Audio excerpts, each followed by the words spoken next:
Hello my marvelous makers, my name is Heather and welcome once again to the Myth Rose channel. Today's video is a tutorial for my simple reversible cape with an oversized hood.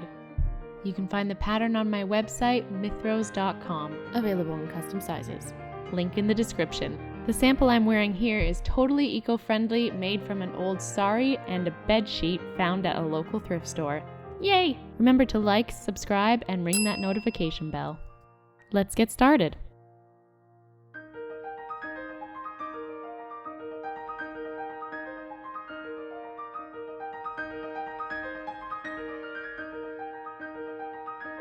So the first thing you need to do is print the pattern out. If you don't like wasting ink and paper, I suggest printing out only the page with the test square on it first. Measure the test square to make sure it's 5 by 5 centimeters.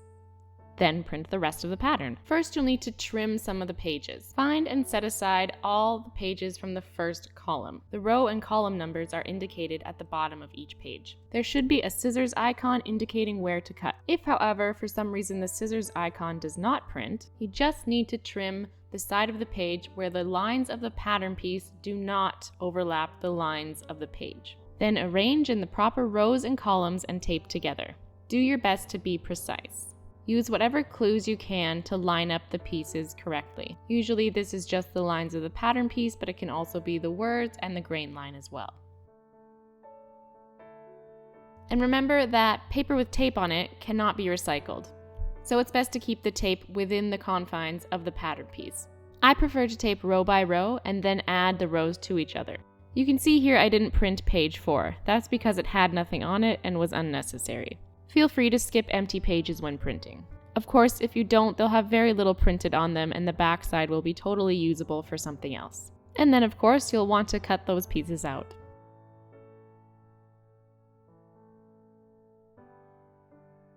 For this pattern, you'll receive 2 separate files for pattern pieces. The first file includes the hood and the tie, which doesn't change based on the size. The second and third file contain the pieces for the cape itself.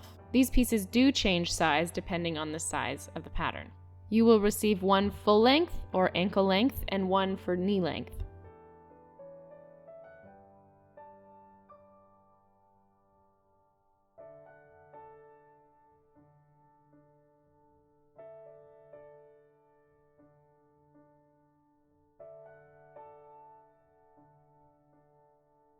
Now it's time to cut out the fabric.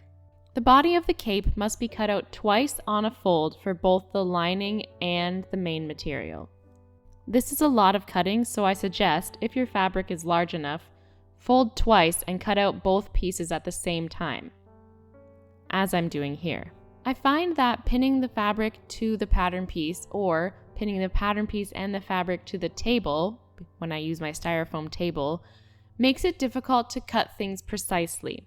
And when your cutting is imprecise, your sewing is imprecise, and things kind of just snowball into tears. So what I like to do now is just hold my pattern piece down or put a weight on it and trace it out with a regular old marker. You can also use chalk or soap or a fabric marker, whatever you like. I just find that this is the best and most precise way for me to cut out fabric. If you have something else that works better for you, by all means. If this is a helpful piece of advice, please take it. This should leave you with 2 symmetrical pieces of the cape body.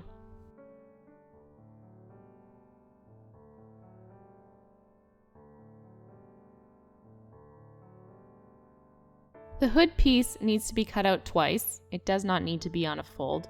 And the tie piece needs to be cut out once on a fold.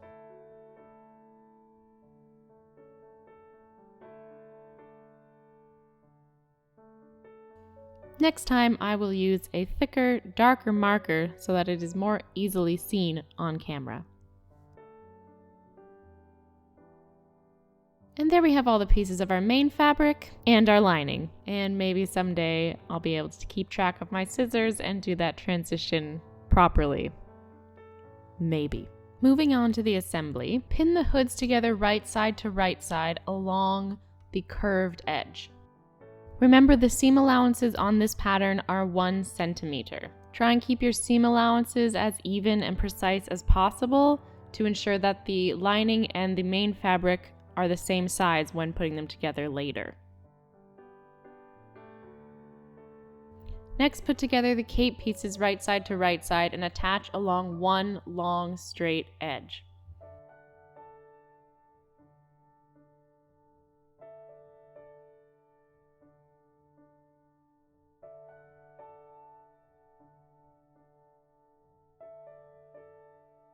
Remember to iron all your seams open after sewing them. Now you'll need to attach the hood to the cape.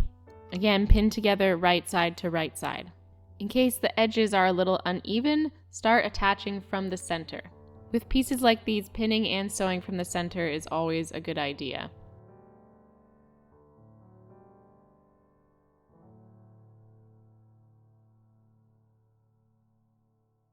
Now you have the lining and the shell of the cape assembled. It is now time to put them together. With right side to right side, pin all the way around, making sure to line up any seams.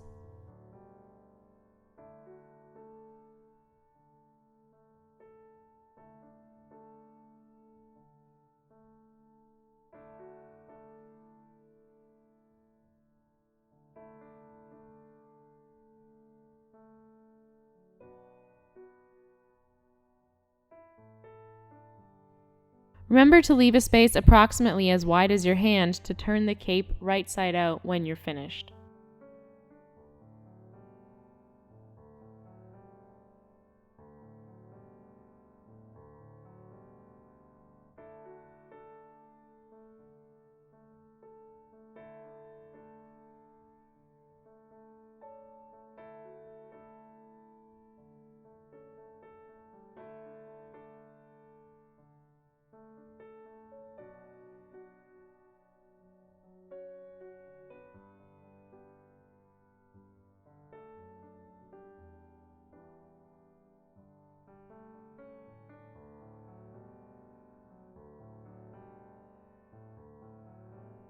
Now you're going to go all along the edge of the cape, pinning the seam flat in preparation for ironing and top stitching.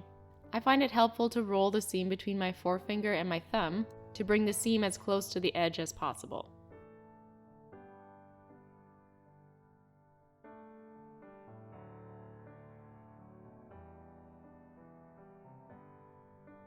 When you get to the hole you've left, make sure to turn in the edges and keep them even with the rest of the stitching.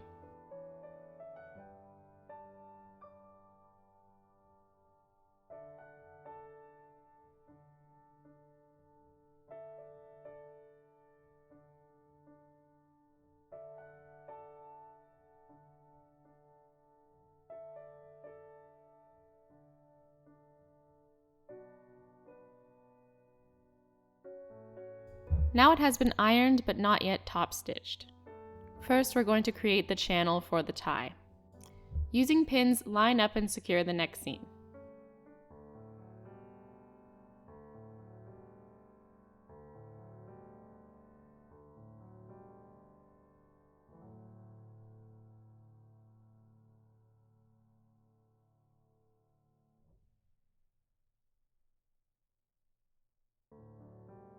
And using the guide line on the hood pattern piece, mark the top line of the tie channel. You can draw out the whole thing or just mark the beginning and end. This just depends on your skill level.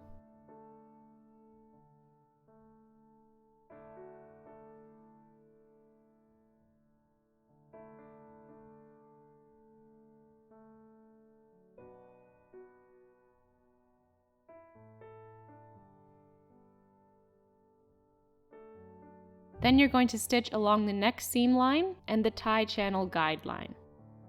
In the middle of the back where the four seams meet can be a little tricky, so take your time.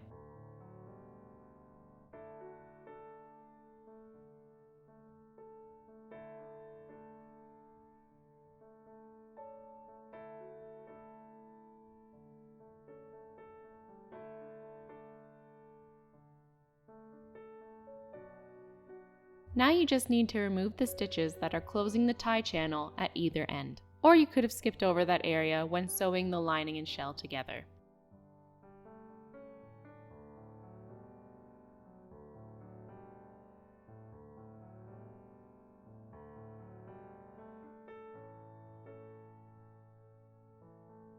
Now all that's left for the cape itself is some top stitching. Stitch evenly around the whole perimeter of the cape, skipping the openings of the tie channel. If you'd like, you can take this opportunity to use a decorative stitch.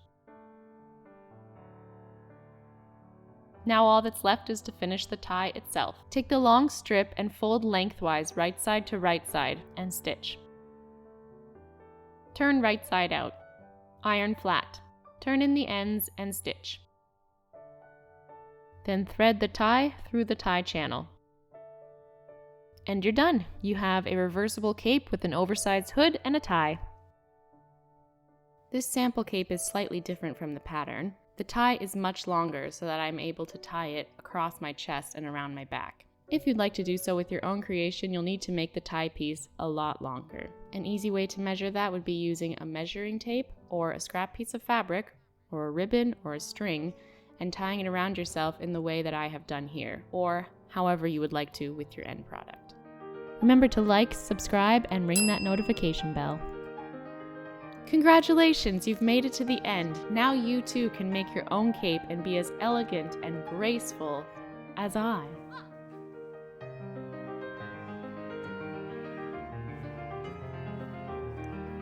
Forgot about the gopher hole. Thanks for watching, and sew you later.